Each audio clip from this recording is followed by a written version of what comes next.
예수님 더욱 사랑하시는 저와 여러분 되기를 주님의 이름으로 축복합니다. 아멘. 당신의 열심이 위험한 이유라고 하는 책, 레리 오스본이 쓴 책이 있는데요. 이 책의 내용을 잠깐 인용해 드리려고 합니다. 책의 내용에 보면 이런 이야기가 있습니다. 영적 비교는 특히나 어리석은 일이다. 우리는 비교하되 우리 자신이 우월하도록 비교하는 놀라운 능력을 가지고 있다. 그리고 우리가 우월할 때 그것에 미치지 못하는 다른 사람들을 업신여기지 않기란 무척 어려운 일이다. 다른 사람을 업신여기는 것은 궁극적으로 모든 상급을 무효화한다. 이것은 무수한 선한 행위와 의로운 삶을 무산시킨다. 참 의미 있는 얘기를 많이 합니다. 이 책에서 말하는 열심히 주를 위해 헌신하는데 그 헌신 속에 자기를 증명하려고 하는 것이 숨겨져 있으면 비교하게 되고, 그 비교 속에서 내가 남들보다 조금 더 탁월하고 조금 더 낫다라고 생각하는 순간 다른 사람을 업신여기게 된다는 거예요. 그러면 결국 그 모든 열심의 수고가 무효가 될 수밖에 없다. 그 내용을 레리 오스본은 하고 있는 것입니다. 그러면서 이 책에서 이어서 설명할 때 두 부류의 사람에 대해서 설명합니다. 어떤 사람은 성전에 올라갈 때 하나님께 당당하게 어깨 펴고 올라가는 거예요. 나는 간음하지도 불의를 하지도 도둑질하지도 않았고 나는 일주일에 최소한 이틀은 금식했다. 여러분, 일주일에 2끼 금식하는 것도 어렵지 않습니까? 그리고 나는 매달 11조를 드렸다. 여러분, 1년에 한 번 11조 드리는 것도 진짜 어려운 일 아니겠습니까? 그러면서 자신의 의를, 자신이 얼마나 열심히 했는가를 막 과시하면서 올라갑니다. 다 사실이죠. 일주일에 이틀 금식하고 매월 11조를 드리고 가는 불이 토색하지 않았고 다 맞아요. 거짓이 아닙니다. 결코 허풍이 아니에요. 진실입니다. 사실입니다. 자신이 행한 것을 그대로 그냥 이야기했을 뿐이에요. 그리고 또 한 부류가 올라가지요. 성전에 올라가는 또 한 부류는 민족의 배신자라고 불려지는 사람들입니다. 부끄러워서 하나님을 향해 얼굴을 들지도 못합니다. 자신은 민족을 외면하고 과도하게 세금을 걷어서 로마에 바치면서 거기 남는 일부를 가지고 생계를 꾸려나가는 사람입니다. 이 사람은 얼굴이 부끄러워 하나님을 쳐다보지 못하는 사람입니다. 그런데 이 두 부류의 사람들 다 있는 사실을 그냥 그대로 사실대로 이야기했을 뿐이지요.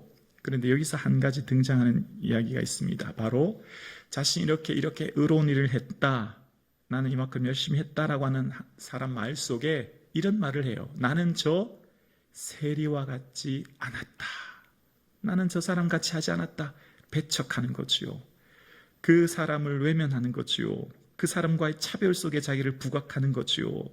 그 속에 자기를 증명하려고 하는 열심이 담겨져 있었고, 그것은 결국 하나님께 인정받지 못하는 모든 상급이 무효화될 수밖에 없는 열심의 함정이라는 거죠.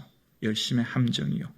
바리새인은 거짓말이나 허풍이나 없는 이야기를 한 것 결코 아니에요. 살았던 얘기 그대로 한 거죠. 자신의 삶을 그대로 얘기했을 뿐이에요.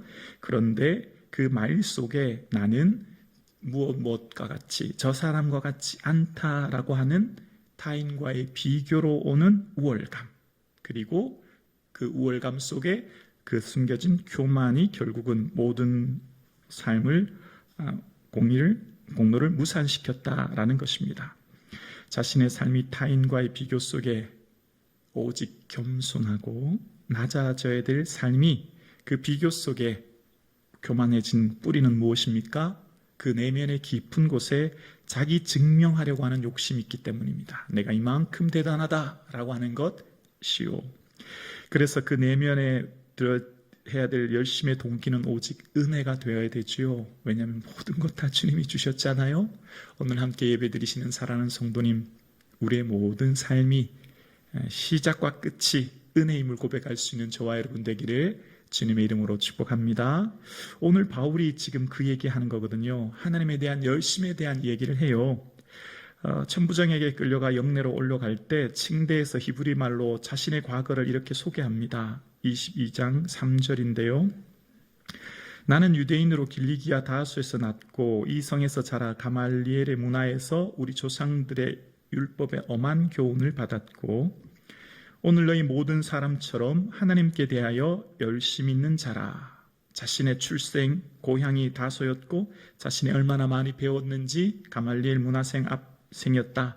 사도행전 5장 34절에 보면 가말리엘은 그 당시 존경받는 율법교사라 소개하지 않습니까? 탁월한 지식을 가졌다는 거예요. 그리고 자신은 엄한 교훈 안에서 배웠다는 겁니다. 사도행전 26장 5절에 보면 엄한 팔을 따라 바리새인의 생활을 했다. 즉 자기는 바리새인이었다는 거예요. 당시 바리새인은 사람들의 존경을 받는 영적 지도자였거든요. 자, 그런데 그때 하나님에 대해서 열심히 했다는 겁니다. 하나님에 대해서 최선을 다해서 섬기고 애쓰고 열심히 했다는 거예요. 근데 그 결과가 뭐죠? 하나님에 대해서 열심히 했어요. 근데 그 결과가 4절에 나와요. 4절에 보면 내가 이 도를 박해하여 사람을 죽이기까지 하고 남녀를 결박하여 옥에 넘겼노니라고 이야기합니다. 열심히 한 결과가 뭐냐면요, 사람을 체포하고 구금하고 형벌을 받게 하고 결국은 죽게 만들었다라는 거예요. 바울 자신의 열심은 자신이 정한 기준이 있고 자신이 정한 틀에서 벗어난 사람들은 잡아서 죽이기까지 한, 자신의 열심이 타인을 상처 주고 고통 주고 아프게 한, 결국 죽게까지 했다라고 고백하는 것입니다. 바울은 자신의 열심이 얼마나 대단했냐면 예루살렘으로부터 한 200km 이상 멀리 떨어진 다메섹까지 가서 공문을 받아서 그 사람들을 잡을 정도로 열심히 했다라고 이야기합니다. 그런데 그 열심이 무슨 열심이죠? 자기 열심이에요. 그릇된 열심이었어요. 바리새인이면 어떻게 해야 됩니까? 율법을 통해서 하나님의 마음을 읽어야 되지요. 하나님이 어떤 분이라는 걸 깨달아야 되지요. 율법에 담겨진 의도, 하나님의 의도를 보아야 되는데 형식만 보게 된 거예요. 율법을 통해서 끊임없이 하나님의 마음을 읽고 또 오실 메시아가 어떤 분인가를 알았다면, 예수님이 오실 예수 그리스도가 메시아였음을 알게 되었다면 예수님을 그렇게 무차비 죽이지 않았을 것인데, 예수님을 죽였을 뿐만 아니라 예수님을 따르는 사람들을 잔멸하고 위협과 살기가 등등했던 삶이었던 겁니다. 그래서 바울 자신의 행위가 선한 줄 알고 옳은 줄 알고 바른 줄 알고 하나님 기뻐하시는 줄 알고 열심히 했는데 결과적으로 나타난 것은 사람을 상처 주고 고통 주고 죽기까지 했다라고 하는 거예요. 그러니까 이 지금 바울의 열심을 얘기할 때 너희 모든 사람처럼이라는 수식어가 붙어 있어요. 그러니까 바울은 과거를 회상하면서 내 열심이 조금 잘못되었다는 건 얘기를 하는 거죠. 그러면서 내가 잘못된 것처럼 지금 어떻게 해요? 당신들도 좀 잘못됐다, 그 얘기를 지금 하는 거예요. 그랬더니 이 오늘 징대에서 하는 얘기가 다 끝나고 난 얘기가 유대인들의 반응이 22장 22절에 나오는데 그 사람들 반응이 이런 반응을 합니다. 이러한 자는 세상에서 없애버리자 살려둘 자가 아니다라고 막 격분하기 시작해요. 그러니까 바울이 뭔 말 했다고요? 내가 열심히 했는데 이 열심이 바르지 못했습니다. 당신들처럼요 라고 했더니 사람들이 막 격분하면서 바울을 그냥 가만두지 않겠다, 죽이겠다, 그렇게 이야기하기 시작하는 것입니다.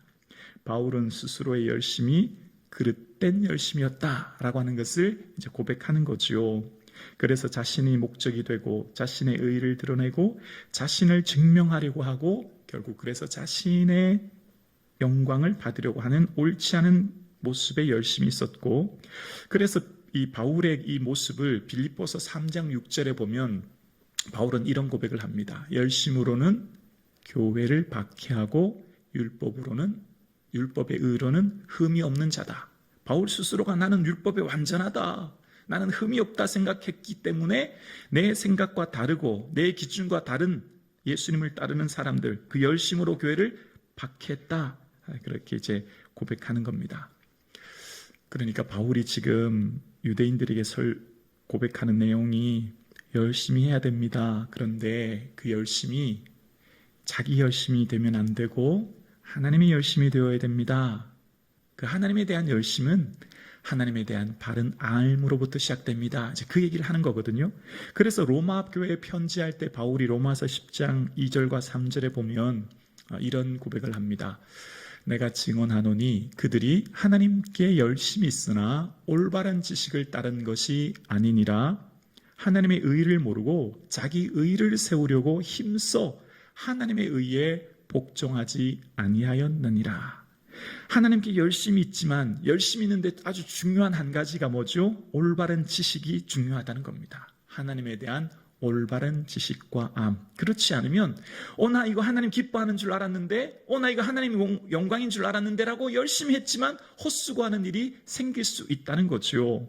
그러니까 열심히 해서 아주 중요한 것은 하나님에 대해 올바로 알아가는 알미 참 중요하다는 겁니다.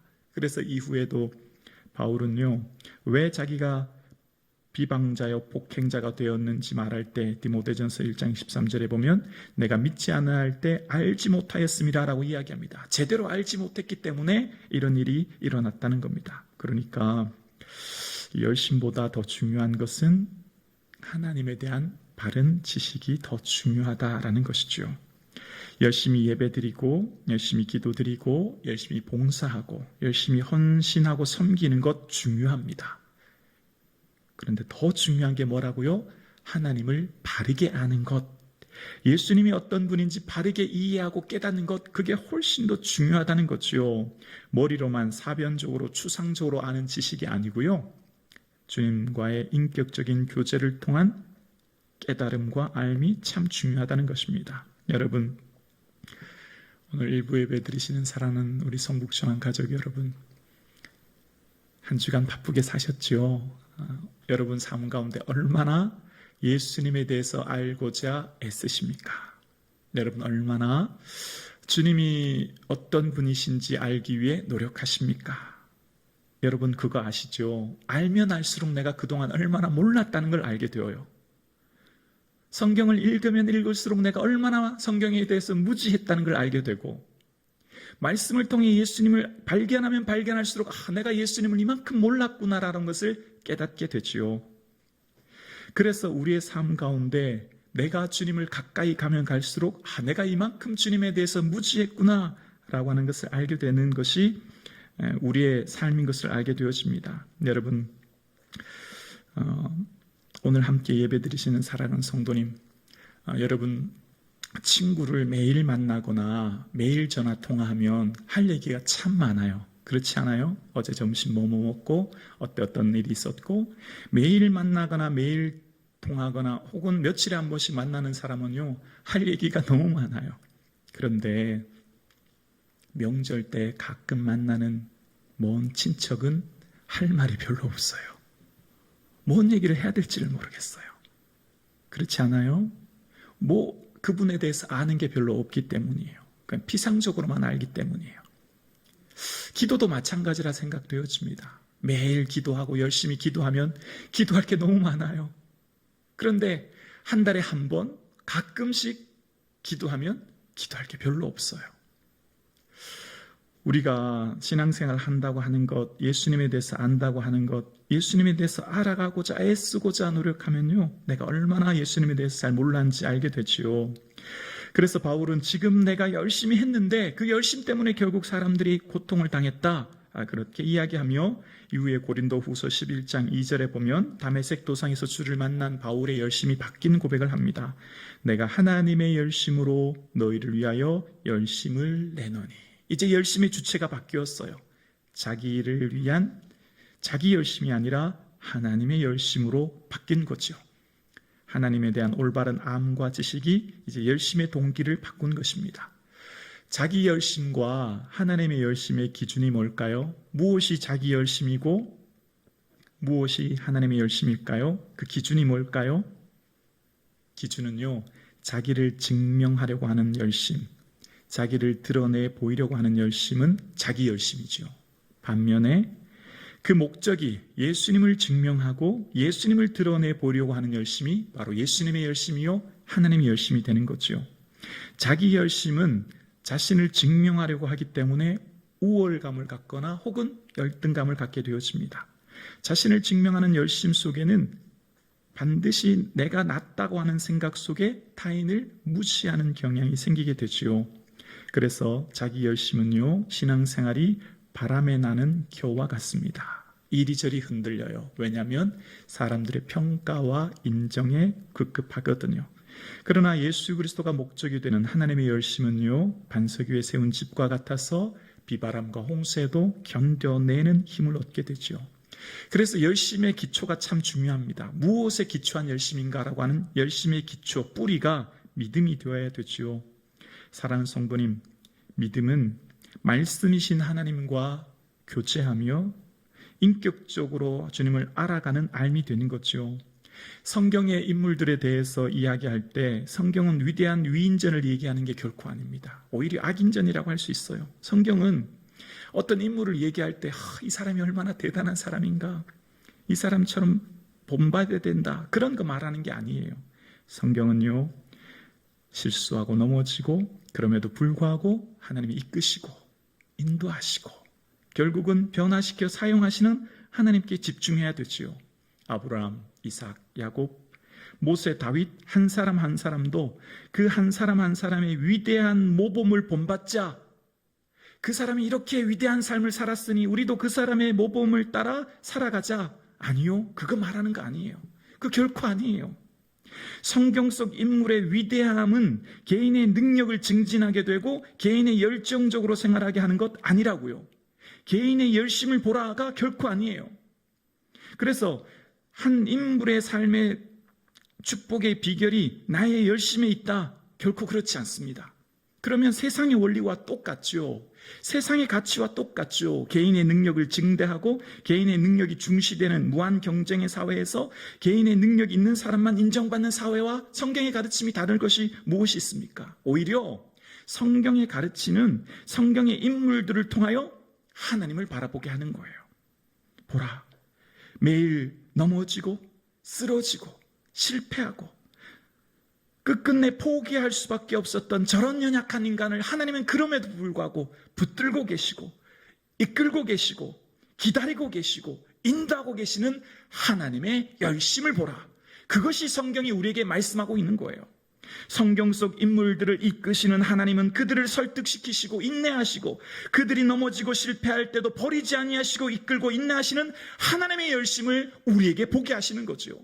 그러니까 사랑하는 성도님, 오늘 우리는 바울을 통해 무엇을 보게 되어집니까? 바울이 이처럼 위대한 인물이다, 바울의 모범을 본받자가 아니에요.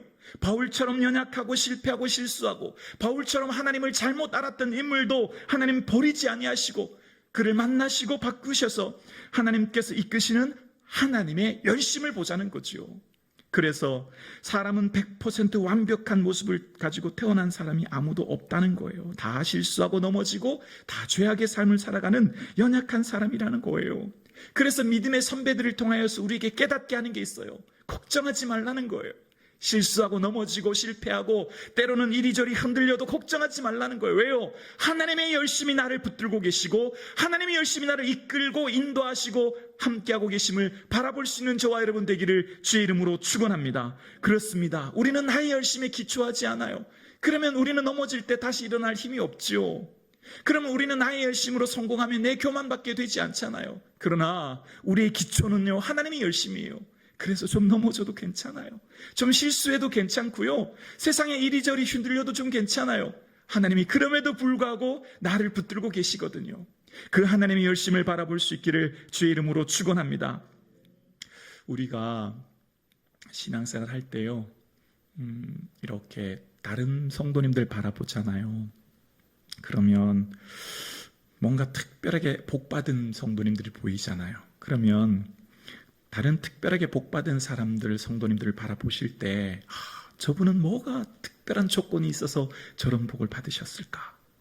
저분은 뭔가 특별한 능력이 있어서 저런 복을 받으셨을까?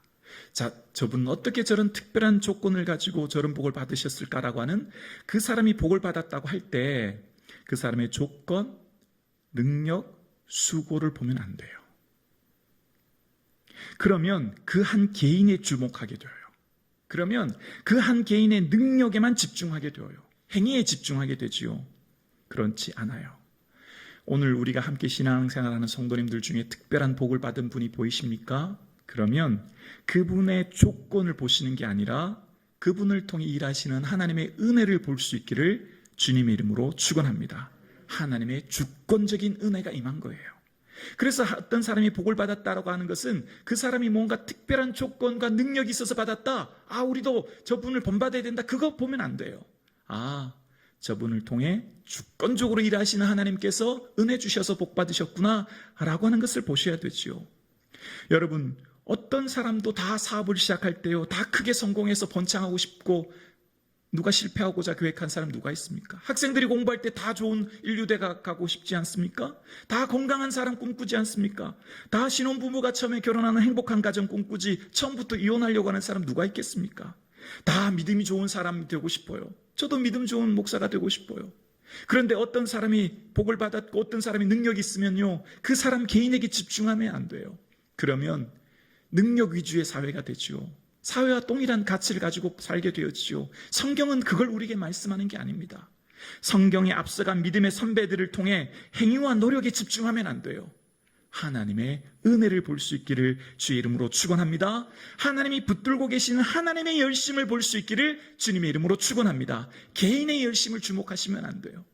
하나님이 끝끝내 포기하지 않고 인도하고 계신 하나님을 바라보는 거죠. 그래서 성경을 통해 우리는 아브라함이 얼마나 위대한 믿음의 소유자이구나 라고 하는 아브라함의 개인의 조건을 바라보는 게 아니라 아브라함처럼 믿음 없는 사람도 들어 사용하여 주시고 믿음의 조상으로 세우셨구나 라고 하는 하나님의 열심을 보셔야 되는 거죠.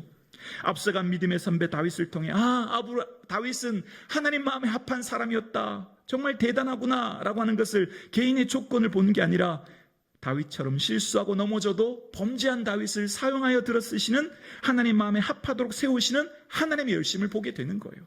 모든 사람이 그렇습니다. 오늘 본문의 주인공 바울도 바울이 얼마나 위대한 인물이구나, 가말리엘 문화라고 하는 집안 배경과 지식과 모든 것들 보고 조건을 보고 따라야 되겠다가 아니죠.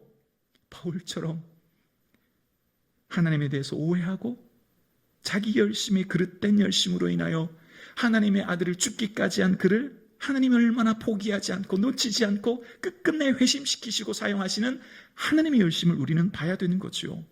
그러니까 하나님께 복받은 사람은 뭔가 다른 특별한 조건과 능력이 있어서 복을 받았다 생각하면 어떻게 될까요? 개인의 능력에 집중하게 되고요. 그러면 자기도 모르게 내가 교만하게 됩니다. 자기 자신의 초점을 맞추게 되어지면요, 자신을 증명하려고 하고 과시하게 되죠. 그러면요, 삶의 모든 순간순간 자신으로부터 주변의 사람들을 향해 비난하고 차별과 배타가 나타나게 됩니다. 나는 저렇게 살지 않았는데 저 사람 왜 저렇게 사나? 나는 저렇지 않았는데 저 사람 도대체 왜 저래? 라고 하는 생각이 들게 되는 거죠. 성공했다라고 하는 그 순간 자신이 삶이 정답이 되고 자신이 기준이 되기 때문에 그 사람으로 인하여 오히려 타인이 상처받고 고통을 받아요. 그러나 하나님께 복받은 사람은 나는 뭔가 특별한 조건과 능력이 있어서 복받은 게 아니야, 나는 오직 하나님의 은혜로 복을 받았어 라고 생각하면 어떻게 될까요? 겸손하게 되어집니다. 인생의 초점이 목적이 예수님이 되어집니다. 오직 하나님의 은혜만을 고백하기 때문에 예수님을 증명하고 예수님을 과시하고 예수님을 보이시는 삶을 살아요. 그래서 다른 사람을 볼 때도 다른 사람이 실수하고 넘어져도 괜찮아요. 저도 그렇게 넘어지고 실수했어요. 마음이 얼마나 아프세요. 공감하게 되지요. 품게 되지요. 포용하게 되지요. 그래서 하나님의 은혜로 인하여 내가 복받았음을 고백하면 내가 정답이 아니고 내가 기준이 아님을 고백하게 되는 거예요. 내가 물과 같이 수용하고 함께 포용하게 되는 거죠. 그래서 함께 예배드리신 사랑하는 성도님, 성북정한 가족 여러분, 오직 나의 나된 것은 주의 은혜인 줄로 믿습니다. 아멘이시죠?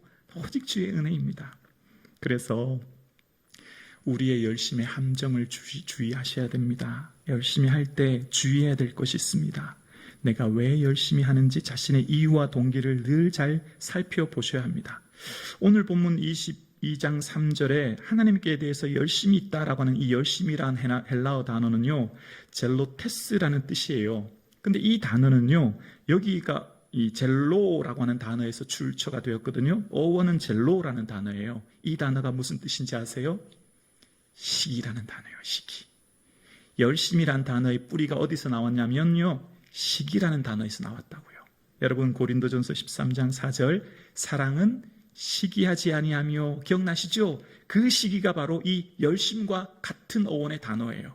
여러분, 열심과 시기가 어떻게 같습니까? 다를 수밖에 없는데요, 이 열심이 자기의 의를 기초한, 자기를 드러내고자 자기를 증명하려고 하는 열심은요, 결국 뭐가 등장할까요? 다른 사람을 시기하게 된다는 겁니다. 자기 자신이 기초한 열심은 하면 할수록, 왜 저 사람은 봉사하지 않지? 왜 저 사람은 열심히 하지 않지? 왜 저 사람은 저렇게밖에 신앙생활 하지 않나? 왜 저 사람은 저래? 라고 하는 비교와 우월로 인한 시기가 등장할 수밖에 없다는 거예요. 내가 또 높이 올랐을 때 왜 나를 아무도 알아주지 않느냐? 내가 열심히 이렇게 했는데 왜 나에 대해서 아무도 인정해주지 않지라고 하는 타인에 대한 시기가 등장한다는 겁니다. 그래서 사도행전에 읽어보면요, 시기가 가득하다라는 말이 등장하거든요. 시기가 가득하다는 말이 등장하는 부류의 사람들은요, 대제사장들, 서기관들이고 바리새인들입니다. 시기가 가득했다는 말은요, 언제나 이 사람들에게 등장해요. 유대인들에게 등장해요. 자신이 기준이 되었기 때문입니다. 그래서 시기는요, 멀리 있는 사람에게 나타나지 않고요, 늘 가까이 있는 사람에게 등장합니다. 여러분, 북한 김정은에게 권력에 대한 욕심을 시기하는 사람 없잖아요. 늘 내 가장 가까이 있는 사람, 동생 아벨을 죽인 가인, 요셉을 죽이려 한 형제들, 모세를 죽이려고 하는 고라, 다윗을 죽이려 한 사울, 모두가 다 가까이 있는 사람들이죠. 열심의 함정에는요, 늘 내 삶이 기준이 되어진다고 할 때 내 주위의 사람들을 시기하게 될 위험이 있다는 겁니다. 그래서 열심히 할 때 늘 우리의 시선은요, 하나님만 바라봐야 돼요. 하나님만 의지해야 돼요. 주위 사람 살피면 안 돼요. 사람들 바라보면 자꾸만 비교하고 시기하게 되거든요.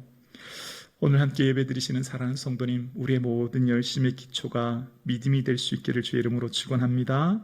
그래서 내가 얼마나 열심히 봉사했는가라고 보다 더 중요한 것은요, 내가 지금 어떤 존재로 되어가고 있느냐라고 하는 됨됨이가 바로 믿음의 문제예요. 믿음은 행위가 아니라 얼마나 많이 봉사하고 얼마나 많이 수고하고 섬겼느냐에 초점을 두면 안 되고요, 내가 지금 어떤 존재로 변화되어 가고 있고 인격이 어떻게 성숙되어 가고 있는지를 보는 믿음을 바라보셔야 되는 거예요. 믿음은 결코 내가 원하는 것을 얻기 위한 수단이나 조건이 아니에요.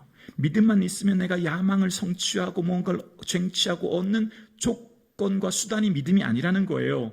믿음은 예수님을 인격적으로 닮아가는 교제의 삶이 매일의 일상의 삶에 아주 사소한 말투와 눈빛과 행동에서 드러나는 삶인 거죠. 그래, 믿음은 매 순간의 삶의 생각과 말투와 삶에서 드러나는 주님과의 인격적인 교제가 믿음이에요. 그래서 믿음은 좋은 믿음이라고 하는 것은요, 언제나 예수님을 닮기 위해 매일 일상의 삶이 조금씩 변화되는 거죠. 믿음은 세상에서 보상받기 위한 수단으로서가 아니라 하나님의 받은 은혜로 인하여 감사함으로 매일 일상을 살아가는 것입니다. 사랑하는 성북주한 가족 여러분, 오늘도 맡겨진 삶의 자리에서 하나님에 대해서 열심을 내십니까? 그 열심의 동기가 무엇입니까? 우리의 열심은 무엇을 더 얻고자 하는 보상을 위한 투자가 아닙니다. 우리의 열심은 이미 받은 구원의 은혜에 감사함으로 무엇을 더 많이 드릴까 하는 보답입니다. 우리의 열심의 목적은 내가 이만큼 봉사했으니 수십 배로 갚아주실 것을 기대하는 열심이 아닙니다. 우리의 열심의 목적은 내가 이미 얻은 구원의 은혜를 인하여 수십 수백 배 더 감사함으로 주께 드리고자 하는 열심이 되는 거죠. 그래서 내가 내 모든 삶이 전부 주께로 받았음을 주께로부터 받은 것을 고백하는 삶, 그렇게 우리의 열심의 시작도 우리의 열심의 끝도 하나님의 열심이 될 수 있기를 주님의 이름으로 축원합니다. 우리의 열심은 하나님이 시작하셔서 하나님이 이끄시고 하나님이 열매 맺게 하시는 것입니다. 우리의 열심의 모든 동기와 작정과 목적은 오직 주님이십니다. 그렇기에 나의 열심으로 나는 아무것도 자랑할 수 없는 자임을 고백하며 오직 은혜만을 고백하는 하나님의 열심으로 섬기시는 저와 여러분 되실 수 있기를 주님의 이름으로 축복합니다.